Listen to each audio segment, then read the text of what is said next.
What's up, guys? Stillwater Outdoors here. I'm doing a little review on this Mossberg 535. I've had it for 3 years. I'm not trying to sell anything, obviously. I just want to give my really honest opinion on this gun.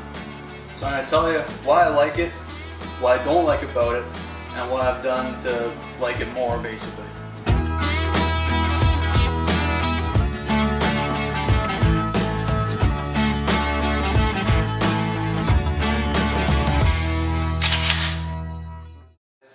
Today I'm going to be talking to you about a Mossberg 535 here.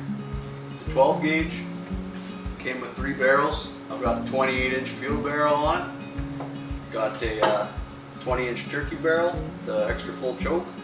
I've screwed around with this at the range once or twice. I've never actually used it.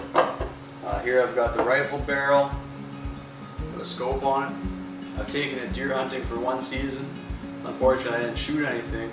But I've used it at the range a bunch of times. It's very accurate with it, but the recoil is pretty nuts. Let's just say. So, get into my experiences with this gun. I've probably put about 1,000 rounds through it. Quite a few of those would have just been like target loads. A lot of those would have been waterfowl loads too. We've had our ups and downs. Had a few little problems I had to sort out myself with it. I never bothered taking it in for warranty work. It seemed like a bit of a pain to me. I live in Canada, and shipping a gun didn't really seem like the easiest thing to do. Maybe it is. I'm probably wrong, but dealt with it myself. I've been liking the gun more and more. The more I use it, started breaking it in, fixing the little problems. Right now, I have a ton of confidence in this thing. It's going to fire when I pull the trigger. It's going to load the rounds. Everything's going to be good.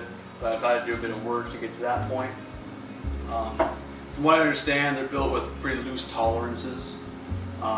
So every gun's going to be a little bit different. Some might be totally perfect out of the box. Some might need a couple little adjustments here and there. Some might be total garbage and you have to do a lot of work to them. But this one here, right now, great gun. It's nice and light. It's got the aluminum receiver on it. I put this recoil pad on there because I was finding without it, I'm a bigger guy, I guess. I'm 6 feet tall. But without it, I was getting cheek slapped all the time. I'd be shooting now, no problems there. We'll tear into it and I'll show you the problems I actually had with it. One thing I love about it, it's really easy to take down. Just take a pen usually.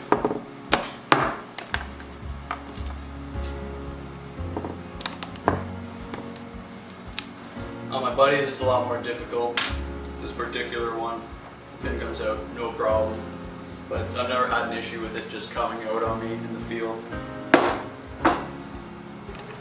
And you get into the internals here. So yeah, this part here holds the shells in the magazine, and they have to pop around it to come out to load into the chamber. And it was just a little bit too sharp at the point, and it was catching the shells. And sometimes you'd go to cycle around through, and it would stay in the magazine, it wouldn't come out. So I just had to file this down just a little bit, and that fixed all my problem there. Every now and then with a really heavy load, like a 3.5-inch Magnum, sometimes the shell will end up falling out on the ground. Just from the recoil of the one shot, it pops it over. This guy here falls out. That's, I could understand that being a problem for some, definitely. I shoot mostly 3-inch. Like I said previously, the other part, I do have problems cycling 3.5-inch shells from time to time. Again, why I'm with 3-inch. I find they actually shoot better out of a 12 gauge. Anyways, this guy here, modified it a bit. No problems except for sometimes dropping shells out of the magazine. Very rare occurrence. Never happens with anything but 3.5-inch loads. And I have a hard time cycling 3.5-inch loads when I do choose to shoot 3.5-inch loads. That's one minor problem. Now the second problem here, which I ended up having to take the gun to a professional to get sorted out. I suppose I could have done it myself if I could figure it out and was a little more ambitious for it. This guy, I'm going to take the bolt out here. Barrels come off really easily, as most interchangeable barrel shotguns do. So this guy here has been the root of a lot of frustration for me with this gun. Basically what was going on was the spring in here is just too stiff, and the gunsmith that sorted it out for me, he told me he's seen a lot of these cases, and every time the spring was so stiff it was more powerful than the spring in the trigger assembly, so it was very difficult to shoot this firing pin forward far enough to actually set off the round. And all that he did was just replaced it with a lighter spring, and you need to be careful not to put too light of a spring in there because you don't want slam fires. But this one seems to be a pretty good middle ground, and I haven't had any issues with misfires since. Anyways, this little guy here caused me a lot of problems. I almost threw this gun in the lake a few times because of it. No more. $30 repair.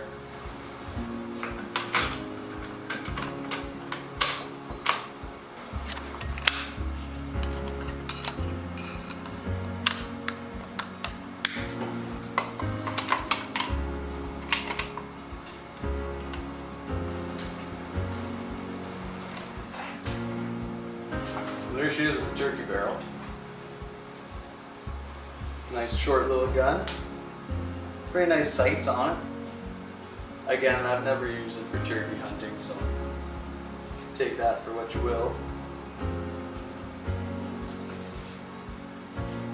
Nice and light. Alright guys, so in conclusion, I don't regret buying this gun. I do kind of wish maybe I explored some of the other models a little more, but at the time, I really liked the 3-barrel combo, and I really liked the way the gun felt in my hands, and the price was right. You know, it was a little more than I should have spent in hindsight with the 3 barrels, but I'm only saying that because I don't really get much use out of these 2 barrels anymore. And I do my deer hunting with a rifle, and I don't really do any turkey hunting, maybe one day. I thought it was a really good purchase. I thought it was great value having the extra barrels. In hindsight, I would have put a bit more money into just the 12 gauge with the field barrel itself. Not worried about the turkeys, not worried about the deer, and just bought myself a rifle too. And realistically, I'd come in about the same price or less. That's between this bare bones shotgun and the rifle I hunt deer with, which is an SKS actually. I'm going to be doing a bit of a review on that shortly as well. It's been a great deer rifle for me the way I use it. It's all close range, excellent gun for that. But anyways, between this gun, bare bones, and the SKS, I'm coming in at less than the 3-barrel combo, especially with the scope. So that was about $200 scope. But anyways, this gun, I would say, you know, if you see it on sale, if you see it used for a good price, don't hesitate to pick one up. I'm not going to be replacing it with a different gun, but I think there are some better options out there. Lots of people's opinions. Some people might think that the Mossberg 535 is a great gun, and their experiences might be different than mine. But for me, it's a good gun now, but it's taken me a long time to get there.